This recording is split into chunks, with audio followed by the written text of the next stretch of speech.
time at around 15,000 BC. Now, his work was validated in the early 2000s by the Bolivian, this is a funny story, Bolivian head of archaeology in Bolivia, and these astronomers that went there and said, let's check Poznański's work using the astronomical almanac, more up-to-date information. And they said, yes, indeed, he was correct. Like if you assume this was an alignment thing, this would have lined up right on basically 12,000 years ago, 13,000 years ago, 10,000 BC, or plus 41,000 years, I guess, for the cycle. Whoa. So, and the guy, Gustavo, I've forgotten his name, damn it, but the guy who was in charge of the Bolivian Department of Archaeology at the time, once he made that announcement, lost his job.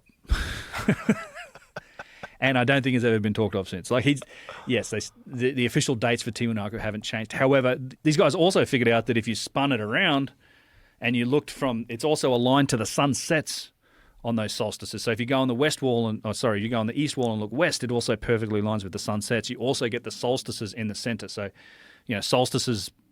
equinoxes in the center, solstices being the shortest and longest day of the year, where the sun's furthest north and furthest south, and then equinoxes in the middle. So it's perfectly aligned with that, but just off kilter a little bit because of that motion of the Earth